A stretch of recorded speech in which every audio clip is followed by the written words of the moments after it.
The Toymaker returns, but not as you expect it. Some vengeful wombats, and the return of the Crispy Master. It can only mean one thing: the Fourth Doctor Adventures, Series 13, Part 2, Metamorphosis. Metamorphosis being both the box set title and the title of the final episode in the box set, is that something Big Finish likes to do, just to make it confusing when you're talking about things? Yes, I do. I I do. mean, at least with this box set, with it being the last story, when I ask you, have you finished Metamorphosis yet?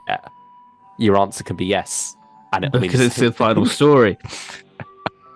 Yeah, you'll have both finished the box set and that story specifically. Uh, but Uh, yeah, it all kicks off with Matrioshka, uh, which, as you say, features the Toymaker in a different form this time. hmm. Kind of played by Annette Badland, but at the same time, not quite. She's playing a spiritualist going by the name of Madame Bisset. In a bit of an exorcist style story, she is possessed by the Toymaker. So he's still getting referred to as a he. But he's speaking through this woman's body for Mm. most of the story, which is how you get Annette Badland's wonderful voice playing the Toymaker. It's sort of your typical Toymaker story in It the reminds me sense. a bit of the Magic Mousetrap in the sort of similar setup for the story, with it being in this big house and full of these quite odd characters, really. Yeah. I These think characters not too odd, I would say, for this story. no, they're quite tame. You have this sort of game maker, Yeah, this literal Toymaker. yeah, literal toy maker, who's his daughter's gone missing, and that's why he's brought in this spiritualist to try Yeah, and bring her back, as yeah, it were. contact her on the other side, but instead they contact something entirely different, of course. And that's Uh, I like that aspect of using that certain board game.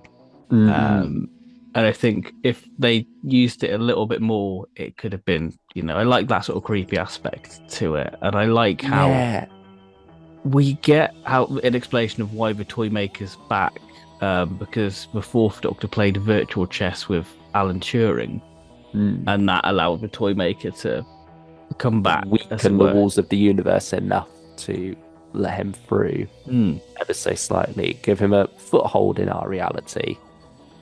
Which the because this was written and recorded long before the giggle, and yet it sort of does connect to that same logic that Russell used there with the salt at the edge of the universe. Funnily enough, Yeah. it is funny how these things work out. Um, Um, but for this story, I don't. You say like it's got a lot of those horror. I don't want to say cliches, but horror oh elements yeah, yeah, yeah. that are often used. But I don't really feel like it The delves set into it dressing. enough. Yeah, Yeah. it's not a horror story. It doesn't give me that vibe at all. It never particularly creeped me out or scared me in any way. You feel like Or it, it doesn't it feel like it was even attempting to, you feel like it could. You've got this missing girl. Use that entity there with the sound Mm, design. You've got this sort of secret passages throughout the house. You think the image is right there, but it just doesn't go for it. yeah. I mean, there was one particular creepy moment, involving the title of this, Matrioshka being the Russian doll that, has dolls within dolls within dolls. I mean, why this story is called that is rather creepy Mm. when you get to that point. But other than that, it didn't have that atmosphere to it, which is odd because it feels like it wants to. Yeah, looking at the bits of the cover, you think, oh, that looks quite eerie with, children's toys, Hmm. Um, Yeah. it also felt a bit scatty in a way. It felt a bit Hmm. jumpy. Yeah.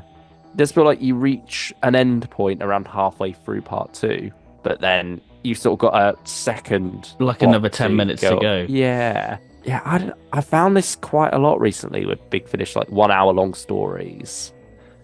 Is that they're the ones where I'm more checking my watch. They're the ones that I'm, all right, are we near the end yet?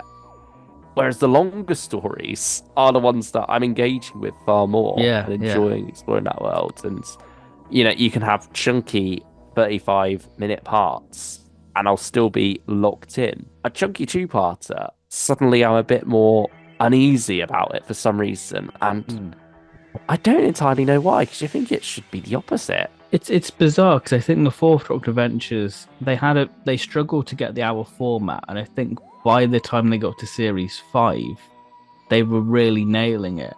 And then I think now they've kind of lost their way with the hour stories, and they're the ones that you're like, I can take or leave those ones. Yeah, I mean, it hasn't been too bad recently, but with Series 13, we're getting quite a few more two-parters now. It's 5 two-parters and 2 four-parters. So, yeah, that is a good bit of meat to the series. And, yeah, at the moment, they're not doing nearly as much for me as the four-parters have. What would we give this one out of 10? 7? I'd agree with a 7. Yeah, I think it's good. I mean, it does have your typical Toymaker storyline in that the Doctor is split off with the Toymaker and the companions are going around playing games. Yeah. Like that seems to be your go-to format. But other than that, it does feel different. I do like that Tom's like, I'm not playing the game. If I don't want to, I'm not doing it. Yeah. And now we've got Naomi drowning again, and then she drowns again. Metamorphosis. So yeah, this series is making a habit of drowning Naomi. Poor girl. No, I mean, at least with this one, it was wine. I mean, she doesn't meet. Well, I say meet that fate. She doesn't die in any of them, obviously. But she doesn't end up nearly drowning in The Caged Assassin by Matthew Sweet, which I think is my favourite to set. Really? Yeah, I had a jolly good time with this one. It's nothing too incredible, but it's fun enough. Oh, This is the Wombat story. This is the Doctor, Harry and Naomi in Victorian times, with Mark Gatiss as Dante Gabriel Rossetti, who is this mad, real life, larger than life in many ways, historical figure who own large collection of different animals who seem to meet unfortunate fates, including a wombat. But in this story, there's a bit more going on with the wombat because it's got a gun, as you can see on the cover. I sense that you're less infused by this one. Do you know you were saying about like two-parters feel like slogs? This was an absolute chore. Oh, really? Matthew Sweet as a writer, you either really are on board with it or you're going to have a rough time. This was a rough time for me. Yeah, I know the feeling. I didn't get on at all with his Jago and Lightfoot story for the Series 11, the one that featured the Crispy Master. And I think this does have elements of Jago and Lightfoot because I think he wrote one for Series 6 and that reminded me very much of this one. It's very much the eccentric Victoriana setting. You can see Jago and Lightfoot getting caught up with Charles Jamrach and Gabriel Rossetti. You know, it fits their worlds. Yeah, because I don't think this is a particularly Doctor Who story. I feel like this is the one he probably submitted for Jago and Lightfoot and thought, I can reuse this for a Tom Baker. It certainly doesn't quite fit any Tom Baker we see on screen. No, especially towards the end of the story. But it does nevertheless fit Tom quite well as a person. Yes, when he's just chanting wombats. Yeah. It's got some wonderful lines in there. I like the stuff about exile. That was nice. Also, when it comes to comedy, you've got that wonderful moment where he's luring this tiger into the TARDIS, and Harry's like, "Did you just meet that on the street?" And he's like, "No, I met it in the pub, Harry." That's a very Tom thing. Stuff. Yeah. There's just some wild stuff like that in here. I feel like, yeah, the plot kind of drags a bit, but I'm laughing enough through it to make it work just about for me. Yeah, I think this would work way better as a short trip, in my personal opinion. I mean, for me, it's another 7 out of 10, though. I want to go 4 out of 10. Ooh. Did not like this one at all. How about Metamorphosis then? The return of the Crispy Master, who has not faced the Fourth Doctor for a long while now, nearly 10 years. Yeah, 9 years. Yeah, back in series 4 now, Deathmatch. This is the first time facing Fourth Doctor companions who aren't Leela as well. Yeah, that makes a nice change. Yeah, so here he's up against Harry and Naomi and gets to trick Harry a little bit.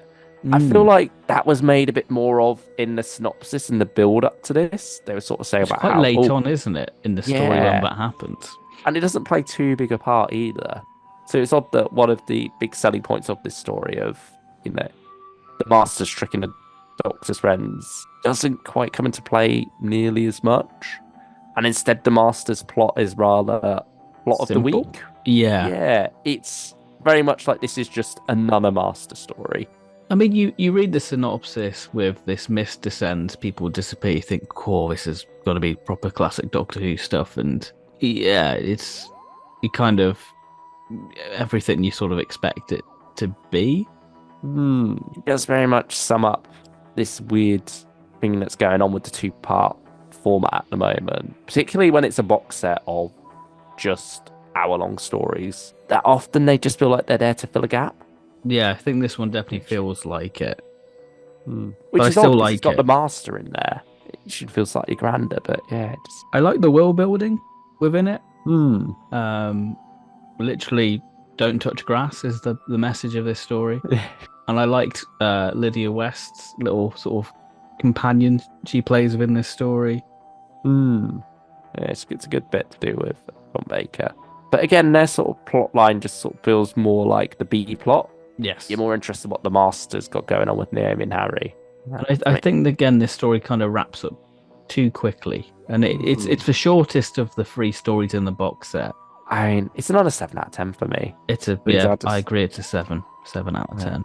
I mean, for me, that's the overall score for the box set as well. I think for me, it's a 6 out of 10. Yeah, I don't know if I'd go 6 as well, actually, because even though it's because none of the stories stand out. Like, sometimes I wouldn't recommend this one. No, I think when it comes to the Fourth Doctor adventures, there's much better you can do. Well, I mean, even some box sets that feature worse stories also feature far better highs. Yeah. I think you've summed it up best in the past that you've got Storm of the Sea Devils, a lot of hype there. You've got Metamorphosis, which kind of feels like the low point, and then you've got Dominant Species, where you're excited because it's for Dominators and the Quark's back. Yeah. And it's a 4-parter. I mean, maybe that's it. Maybe it's just the 4-parters, but I don't want to be someone who says like a story arbitrarily has to be this length though, because there are some wonderful hour-long stories out there. Buddha Castle, brilliant. I mean, even more recently, when you look at things like Sontarans versus Rutans, they can do this format well. But yeah, for whatever reason, something just doesn't gel for me with these ones. Yeah, I think if I had to put a favourite, I think it would have to be Matrioshka for me.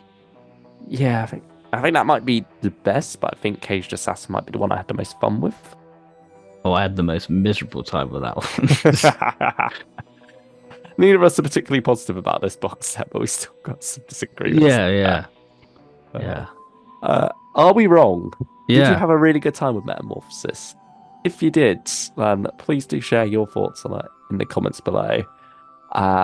We'd recommend steering clear of this one if you've not picked it up. Pain just to say, because we love everything Big Finish too. But I think if I was to get a Fourth Doctor box set this year so far, I'd get Sea Devils, to be honest. I mean, Big Finish is expensive. It's not like we're saying steer clear of Big Finish in general. We're just saying, no. If you're thinking between Metamorphosis and Storm of the Sea Devils, definitely go Storm of the Sea Devils. And I can see why this has got a lot of draw. In fact, you've got Celestial Toymaker's return. Not as we know it, you've got Crispy Master there. So there's a lot to entice you there. But don't be fooled by it. I wanted to enjoy it more than I did. I wanted to be surprised, and I sort of felt like, oh yeah, Matrioshka's kind of there for me. And then, yeah, it was just much the same for the rest, really.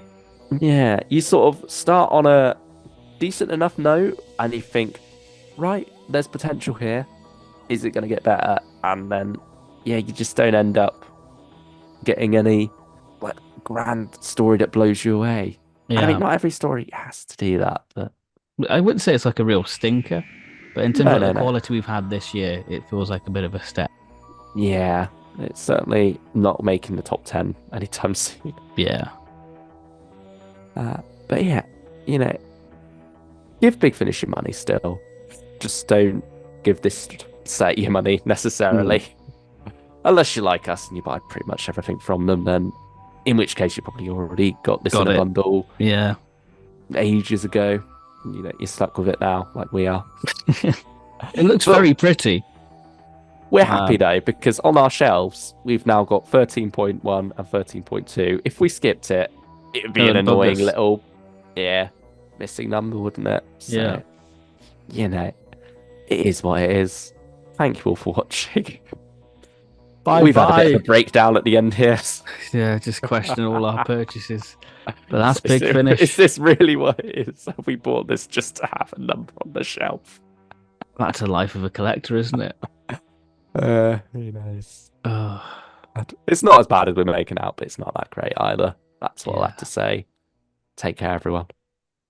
Bye.